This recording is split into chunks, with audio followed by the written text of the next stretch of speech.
Yes, sir. It's another day. It's another story. I don't, I don't know where to go about this. How it's gonna be received. But I do think that it's something worth talking about. It's something that needs to be shared. Now I'll be reading, and then I'll be saying my thoughts afterwards. So without further ado, let's go into it. Operation Tutula, a civil rights group, has been actively blocking entrances and demanding identification from patients at Hillbrow Clinic/hospital. They have been successfully preventing foreign nationals from receiving healthcare. This has been happening since Monday, June 2025. These actions are in direct contravention of South Africa's constitution, specifically Section 27, which states that everyone has the right to access basic healthcare services and no one may be denied emergency medical treatment, even if undocumented. Now, I don't agree with what Operation Tutula is doing because it's sowing seeds of hate. It's not progressive as a set of actions, and I think that if they want to do something about maybe the healthcare system, they could have, in the numbers they have, they could have at least done something progressive and helped the healthcare system instead of inciting chaos and violence at hospitals and clinics, because now this only hurts people and unintended people like babies, children. The people this hurts, it's they are innocents. And even if maybe you have your problems with someone and they happen to be a foreign national, that doesn't give you the right to express your feelings on foreign nationals in such a way. I don't think I don't think it's constructive. This is one of those sets of events which could affect Africa's geopolitics negatively. I'll be continuing going through the notes, so let's get into it again. While police have intervened to remove Operation Tutula members, the group has reportedly returned to continue their disruptions. Various human rights groups have also launched legal bids to stop Operation Tutula from impeding access to healthcare facilities. A court ruling on this matter is pending. The South African Human Rights Commission has expressed serious concern over the denial of healthcare to foreign nationals, calling it unethical, unlawful, and inconsistent with both domestic and international human rights law. They warn that such actions could lead to a resurgence of illnesses like TB and HIV. Now, see, this is where the dynamics become complicated because now you've got other civil rights groups that are against what Operation Tutula is doing, which is also a civil rights group representing its own constituency, by the way. And various civil rights groups are now suing and taking this to court against Operation Tutula. Now, my thing is these both sides, Operation Tutula and the civil rights other civil rights groups fighting. This is how you waste money. How much does a court case even cost? Like, this is how you waste money. This is how you distract people and pretend like you're solving the problem when you're not actually addressing the problem. The problem is that South Africa's public healthcare system needs assistance, support, so that it can capacitate and handle all the people going to it. We need more nurses, more people at admin, more buildings, more hospitals. We need more. But now, the way things stand, instead of making more, they're instead preventing people from getting healthcare. People who need this healthcare. And what's going to be the end result of this? Because again, these become your neighbors. These become the people who you shop with, who you live with. If you're not going to treat them for illnesses and then you're going to live with them, what's going to happen to you, practically speaking? The logic. If one party is sick and the other's not sick, but they all together, what happens? You think the other one's gonna get healed? No, that's not how it works. The healthy one's most likely gonna get sick. That's how sicknesses work, not in reverse. The healthy one makes the sick one better. It's the sick one that makes the healthy one sick. The South African Human Rights Commission has also highlighted systemic failures as a major contributor to the challenges foreign nationals face in accessing healthcare. The wider issue. This is not an isolated incident at Hillbrow Clinic/hospital. There have been numerous reports and social media videos of individuals and groups, including Operation Tutula, barring foreign nationals from accessing healthcare facilities across Gauteng and other parts of the country. From the dates I started doing this piece to today, Operation Tutula has spread their influence in doing this. It's now happening in Pretoria, CBD, by the hospital there, and it's also happening in Pumlong Clinic near Tembisa. The the way I see this is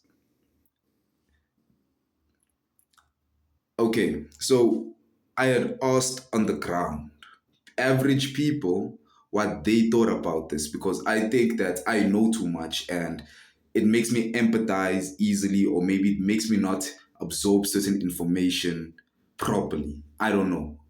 But when I asked a few sisters what they thought about this, average South African sisters, they were happy about it. They said that when they were going to the clinic during this week to go collect a few pills or whatever, they they had to spend less than an hour at the clinic. Other people have been saying that they had to spend less than an hour at the hospital. And for South Africa, for anyone who's gone to South African public clinics and hospitals, going to a public place like that and spending less than an hour to get your problem attended is that's unheard of. That's uncommon. Operation Tudula is representing a constituency of South Africans that feel that they have little resources as South Africa and they are not even getting any of those resources. Instead, they feel those resources are going to foreigners and foreign nationals uh, and and people undeserving instead of them.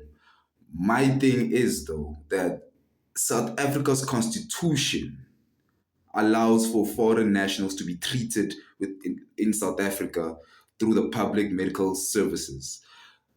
Why is Operation Tutula not holding the government to account for whatever problems they have with public healthcare services? Instead, they are impeding, preventing regular people who just happen to not be South African from getting healthcare services from a public clinic. So South Africans will now have to get their will now have to get their foreign nationals will now have to get their healthcare services from private institutions and not from public institutions, which private is expensive, much more expensive. Another opinion, a problem I have with this is that this is bad for foreign African relations. And like South Africa's relationships with other African nations is gonna get damaged because of this. Because the people on the ground and the people at the top have a disconnect. Clearly, there's a disconnect because what the people at the top are saying, what the people at the bottom are saying, is not the same. And this is in these situations, you get then politicians like your Gayton McKenzie's who were advocating for foreign nationals to leave the country and get deported last year. You get them either keeping quiet, saying nothing, or adding support to Operation Tudula, which is backwards considering that The people getting affected by this are people, average people, but the people in charge of changing things are in government, politics, and those people are not having their rights and their freedoms denied. Instead, it's the freedoms and rights of your average, everyday people. I don't agree with this. I understand the pain, why people are doing what they're doing in South Africa. I just think the way they're going about it is just creating hate and it's negativity. It is not healthy. It is not good for everyone because now they're not representing all of us. I think Operation Tudula needs to stop what they're doing, and any other civil rights group needs to stop preventing foreign nationals from getting healthcare. I think these other civil rights groups that are suing these Operation Tutula should take their money and use it more constructively to assist in public healthcare and not just give it to lawyers and judges. I think that to help the problem, they should focus with government high-up managers, government officials, your MPs. They should leave every day-to-day people alone. It is not practical. It does not help. It only sows seeds of hate.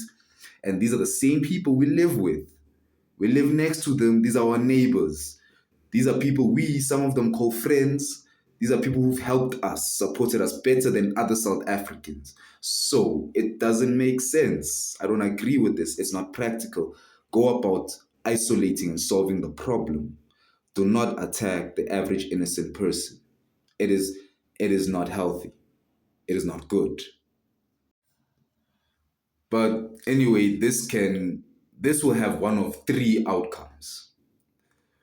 Either foreign nationals will get angry and destroy public healthcare buildings, or foreign nationals will get sick and let South Africans do what they're doing, and then South Africans will get contaminated, will get sick by exposure from these sicknesses they're refusing to get treated in their public healthcare system. Or thirdly, this could resurge xenophobia and foreigners attacking South Africans on the streets just because of their tribe, which country they are from in Africa. One of three things could happen, and I don't think it's good that any of these three things happen. But now the seeds have been sown. The dice is now rolling. This is not the end of it, and there is gonna be consequences for this. Give it time. I'm done. That's my piece. I've got some. I'm coming. I'm coming with another one in the next couple of days. It's an interesting piece, but it's gonna be relatively short because it's about understanding geopolitics. But it's gonna be reasonably short. But look forward to it. Until the next one. It's AP. Cheers.